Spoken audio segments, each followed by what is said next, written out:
Now, CNBC Africa's Alecc Hogg caught up with Bergman, CEO of Schein, on the differences that South Africans are making abroad and his thoughts on unethical capital markets.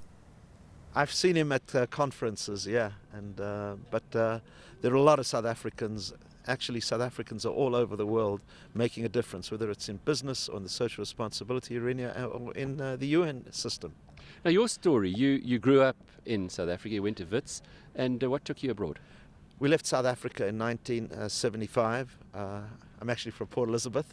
Went to Grey High School, then to Wits, and we just went out, left the country on an exploratory visit, and never came back. And what took you to the business that you now run? I'm an accountant by background, got an excellent accounting education at the University of Witwatersrand. Are you telling me you're a CA? CA-SA? Yes, CA-SA, very proud of it. SACA are going to love this. The highest, the most noble profession in the world, the South African Chartered Accountant. And went to America, met Henry Schein's son, Jay, joined the company in 1980 and became CEO in 1989. Henry Schein is the largest provider of dental, medical and veterinary products to office-based practitioners of healthcare services outside of the hospital. Do you do much business with South Africa? We just opened up an investment in South Africa. We invested in a dental distribution company in South Africa towards the end of 2013.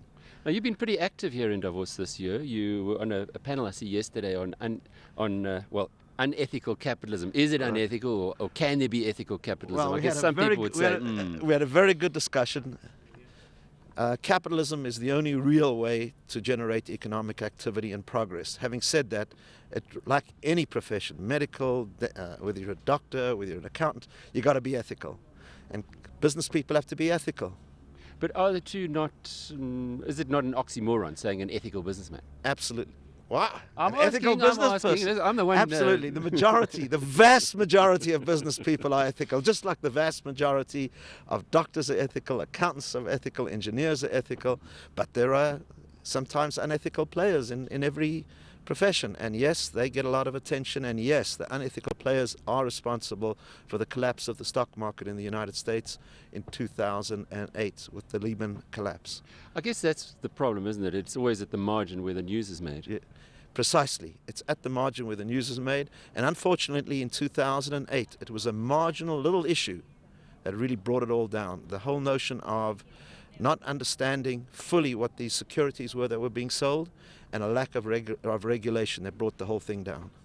The mood in Davos this year? The mood in Davos is, it's back to business, although I'm a little cautious because there are some challenges around the world, but it's back to business. And I think the CEOs are focused on business, completely different to what you would have experienced there in January of 2009. I found from the American delegation in particular, last year there was a little bit of an uplift in the mood from them. Yeah. This year it's almost buoyant. Yeah, well, that's the nature of economics, isn't it? It's either feast or famine, and the delegation is, I would say, American business people are quite optimistic. Having said that, I would also say Europeans are leaning that way. There's a quiet optimism that you'll feel amongst European leaders this year, both on the business side and the political side. And given that you've got a global business, are you seeing that in emerging markets like Africa, that we are now starting to move off the agenda again? I wouldn't say you're off, the developing world is off the agenda by any stretch of the imagination. In fact, I think a huge part of the growth of the world economy will, in the intermediate period, come out of the developing world. The developing world has had a big run-up. It may taper down a little bit in the short term, but in the long run, that's where the development, that's where the growth is coming from, and that's why we invested in South Africa. We're going to invest in Brazil. We invested in China. We invested in Thailand. The developing world is where the growth is coming. Well, Stan, as you can see, the snow is now starting to come down quite heavily. We don't want to become standing snowmen. So thank you for gracing us with your presence. Temperature to where you come from. Well, but it's so good to have a South African here with us who's gone into the global environment and done well and keep doing so. Can I just finish off by saying the transformation in South Africa is remarkable.